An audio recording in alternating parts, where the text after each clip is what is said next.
Dark chosen ones, they think you're cursed, but you're actually the top 1%. They called you cursed. They whispered behind your back, shook their heads, and wondered aloud why life seems to hit you harder than it hits others. You've felt it, haven't you? That sense of being out of place. The feeling that no matter what you do, something is watching you, testing you, dragging you deeper into a life of trials that others never seem to face.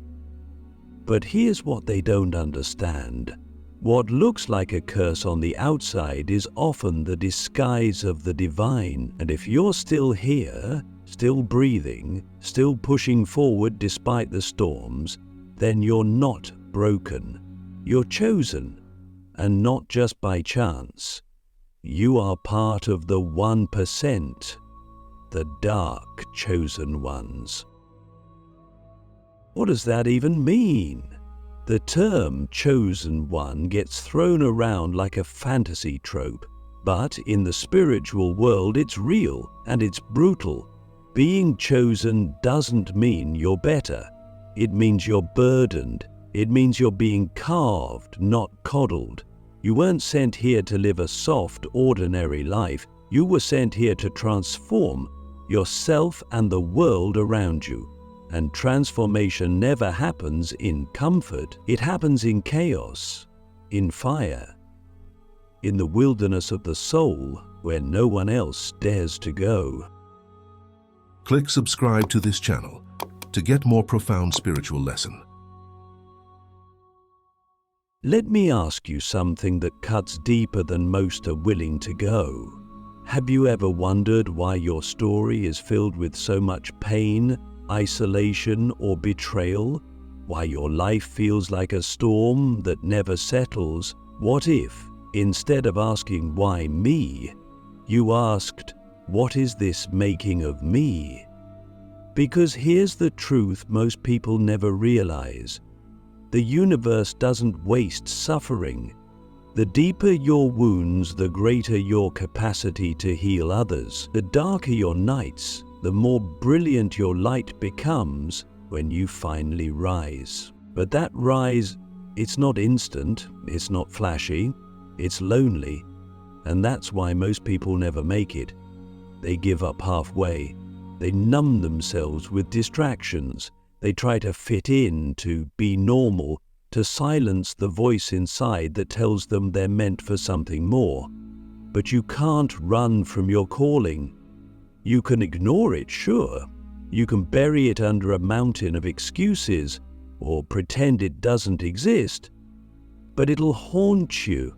It'll find you in the quiet moments, in the mirror, in the dreams that won't die, because you were never meant to live anyone else's life.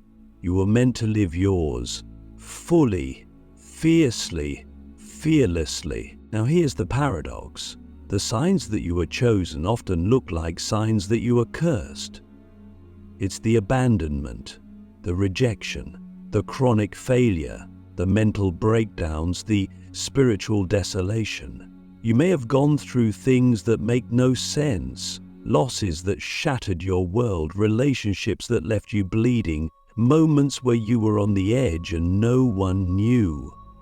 But those weren't punishments. They were initiations, each one stripping away the false layers, the ego, the illusions, until what remained was the core of your essence, indestructible, eternal, divine. There's a sacred rule in the spiritual realm.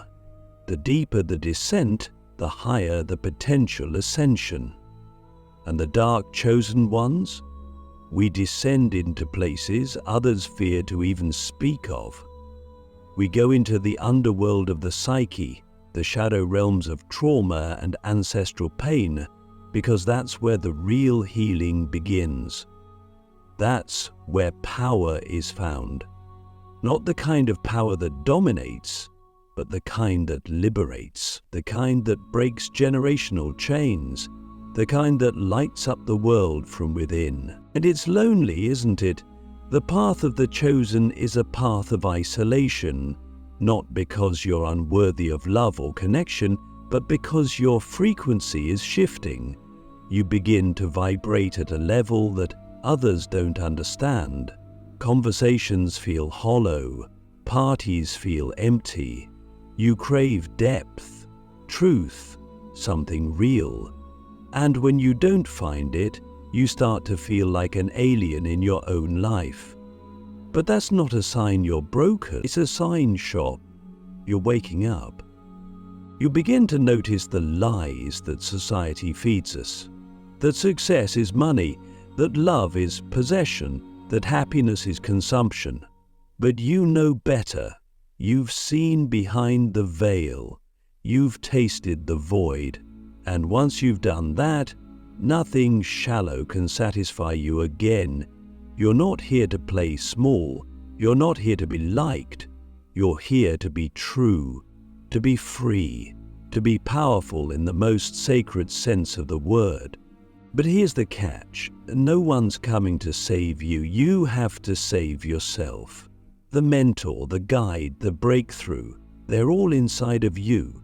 You have to become what you've been searching for, and when you do, when you finally embrace your darkness instead of running from it, something miraculous happens. You realize you were never broken, you were breaking open. Let me ask you another question, one most people will never dare to face. What if your greatest pain is the very thing that will one day make others cry tears of gratitude just to hear your story? What if the thing you're ashamed of, the wound you've hidden your whole life, is actually your superpower? What if your curse is your crown? You see, the dark chosen ones carry a frequency that can't be faked. We don't preach from pedestals, we teach from scars. Our wisdom isn't learned, it's earned through fire, through silence, through walking alone when no one believed in us, not even ourselves. And that's what makes us dangerous. That's what makes us unstoppable. Because once you've faced the darkness within, the darkness outside can't touch you. You start to see life differently. You no longer chase validation. You emanate truth. You no longer beg for love. You are love. You no longer fear death because you've already died 1,000 times and resurrected stronger every single time. You become a living portal of transformation, a walking contradiction, soft but unbreakable, silent but divine. And the world will still call you cursed. They'll still misunderstand you, but you'll look in the mirror and know the truth. You were never cursed, you were called. And answering that call, that's the beginning of everything. So, are you ready to stop running? Are you ready to step into the fire, not as a victim, but as the forge? You've already survived the worst. Now it's time to become the best version of yourself the world has never seen. You're not broken, you're becoming. And the dark chosen ones? We don't bow to fear. We become the light that fear runs from, the hidden fire within. Why your pain is proof you were chosen. You've been walking through life carrying many names that were never yours.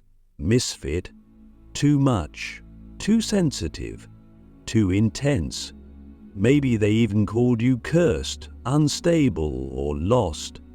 But deep down, you've always known there's something different about you, something that doesn't quite belong to the world as it is. And that's because you weren't born to belong. You were born to change the world. But before you could, you had to survive it. And that survival wasn't just physical, it was spiritual, emotional, energetic. You've been in a sacred war inside yourself between the version of you the world tried to create and the version you came here to be. And that war, that's not a flaw, That's the fire of transformation when you're chosen, especially one of the dark chosen ones. Your entire life becomes a battlefield between the inherited and the destined. You inherit your family's pain, your culture's beliefs, your past life's patterns, layer upon layer of programming. But somewhere beneath all that noise is a still, burning voice saying, "This is not who I really am." And it's in that whisper that your true power lives. Most people never hear it. They stay asleep in the roles society hands them. But not you. You questioned, you resisted, you broke down, and every time you broke, something false shattered, making more room for something real. There's a reason the ancient mystics, prophets, and spiritual warriors all went through intense darkness before they reached enlightenment. It wasn't punishment, it was preparation. You don't get access to higher wisdom without first being stripped of the illusions that keep most people comfortable, and that stripping process hurts. It isolates, it humbles, it brings you face to face with your own demons, not to destroy you, but to show you they were never real to begin with. They were projections, mirrors of unhealed parts of yourself. And when you stop running from them, when you sit with them in silence and look them in the eye, you begin to reclaim the power they've held over you. Let me ask you something uncomfortable.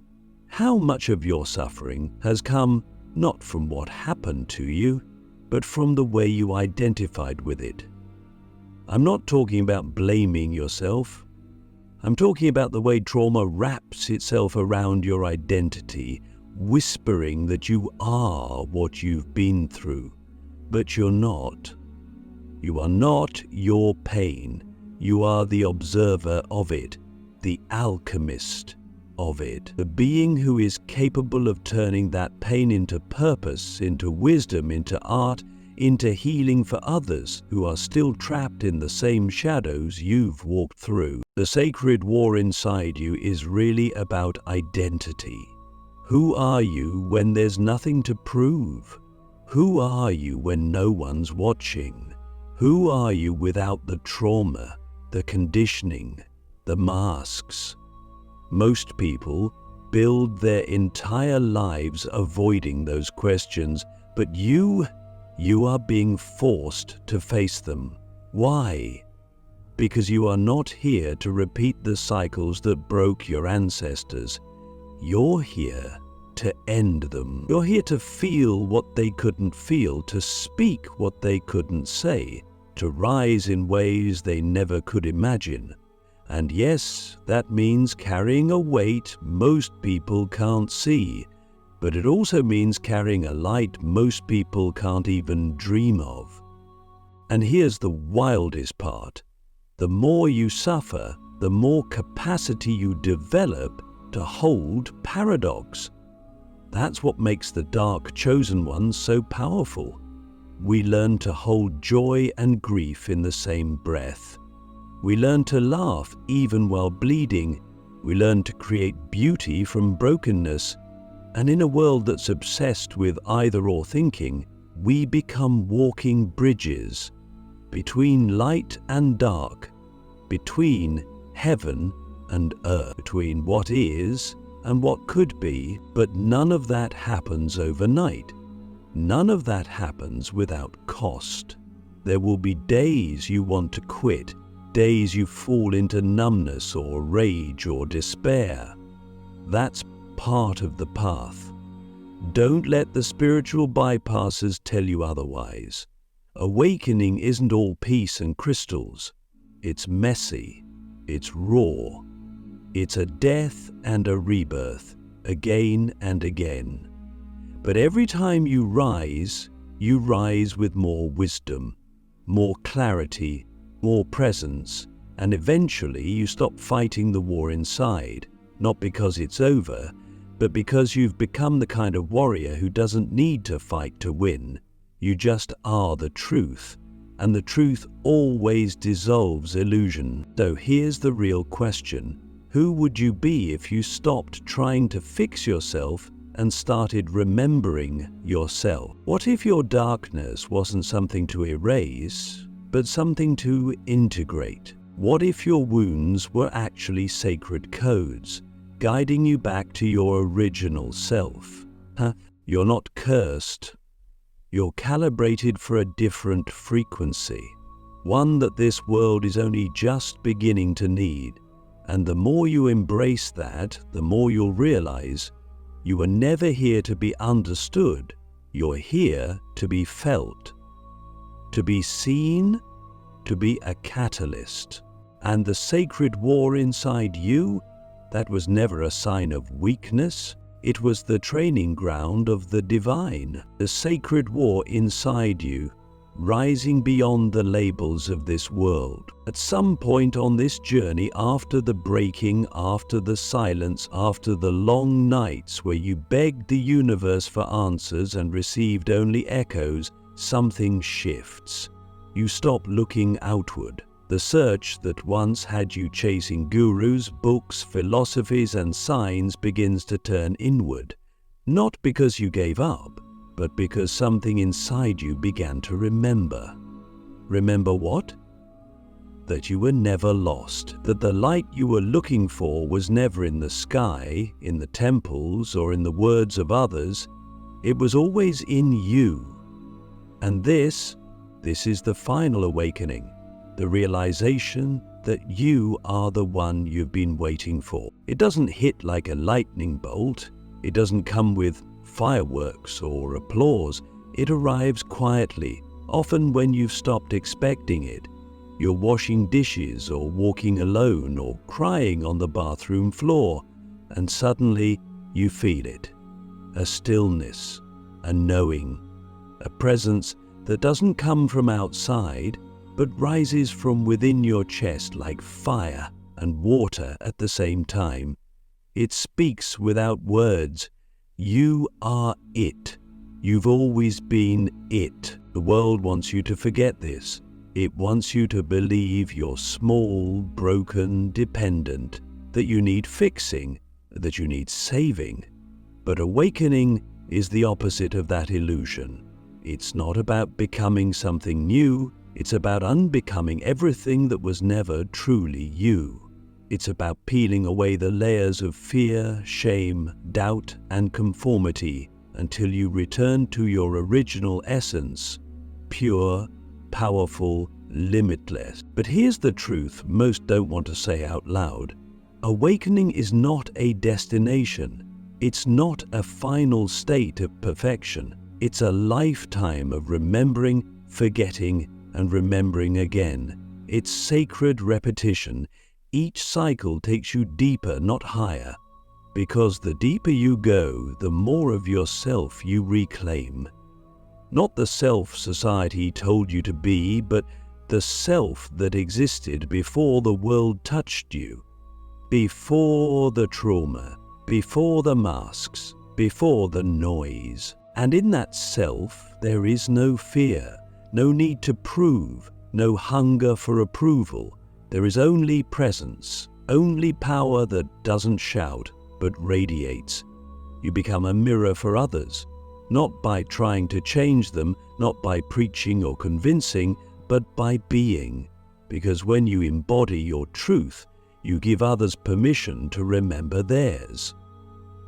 That's what the dark chosen ones were always here to do, not to fit in, but to awaken the sleeping. Understand this, your life has never been random. Every betrayal, every loss, every moment of despair was part of the design. Not because you deserved it, but because you were strong enough to transmute it. You were chosen not because your life would be easy, but because your soul was ancient enough to handle the fire.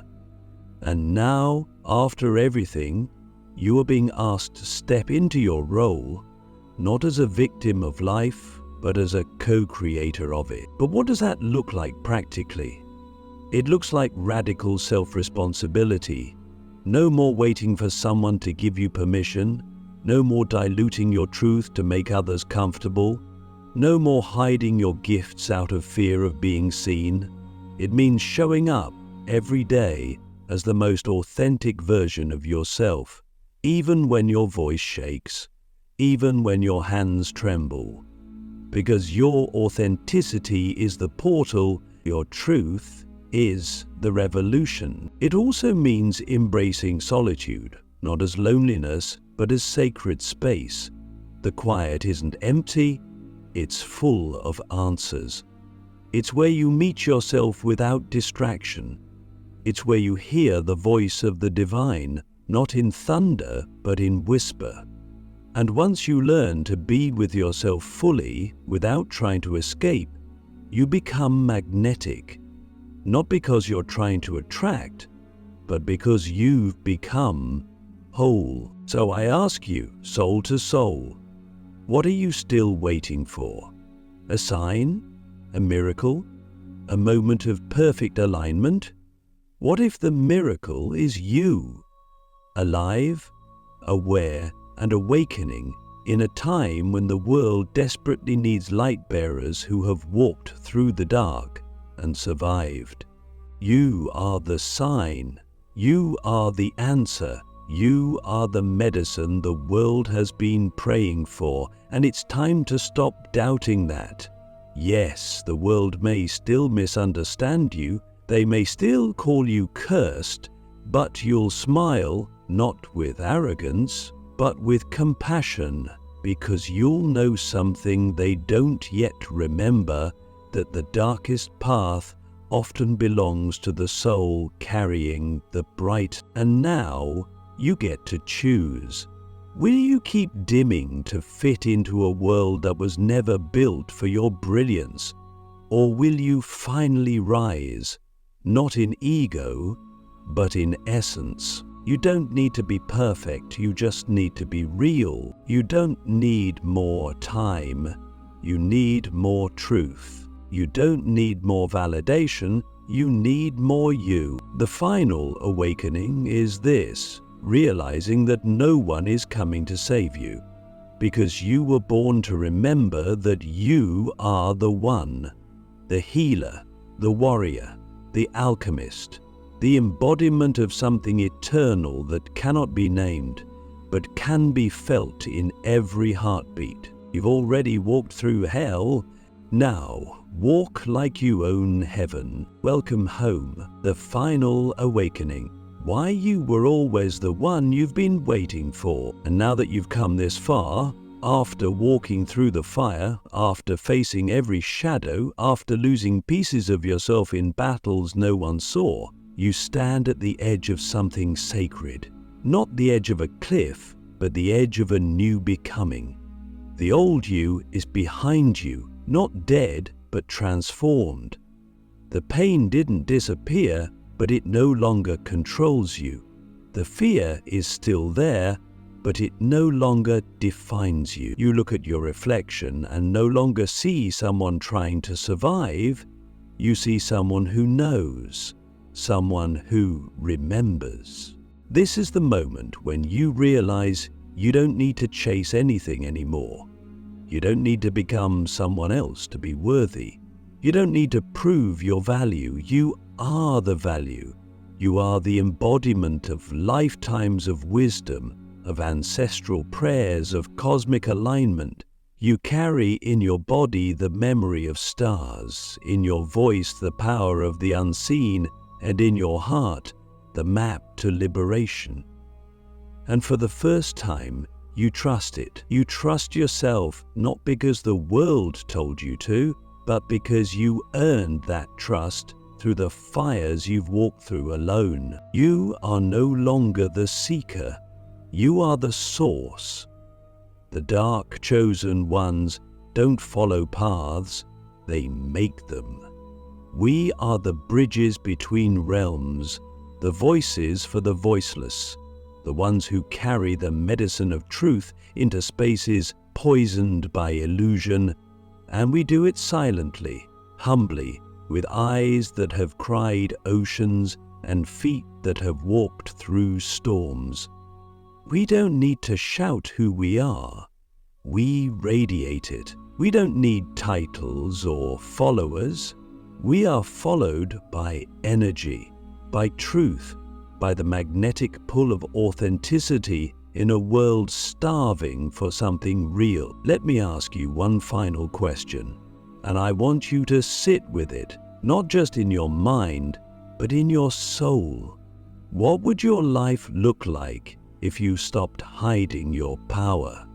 What would you create if you stopped apologizing for being too deep, too emotional, too intense, too different? Can you even imagine the ripple effect of one fully awakened soul living in their truth, without shame, without masks? That soul is you, that power is yours, and the only thing standing between who you are and who you're meant to be is the illusion that you're not ready. But you are. You've always been. That's the secret. That's the twist. The final awakening isn't about reaching some distant spiritual peak. It's about finally seeing what has always been true, that you are divine even in your darkness, that you are whole even in your brokenness, that you are chosen, not because you are better, but because you are willing to remember when everyone else forgets. You are the quiet revolution, the living proof that light can rise from the deepest dark. And the world needs you, not the masked version, not the watered-down version, but you in your full, raw, unapologetic truth. So step forward, speak your truth, walk like the earth recognizes you, love like your heart has never been broken, create like the universe is watching, because it is, and it's cheering. And so am I. You were never cursed. You were never broken. You were never lost. You were becoming, and now you're here. Welcome to your power. Welcome to your truth. Well, welcome to the top 1%. Welcome, dark chosen one. It's time. Let the world feel you.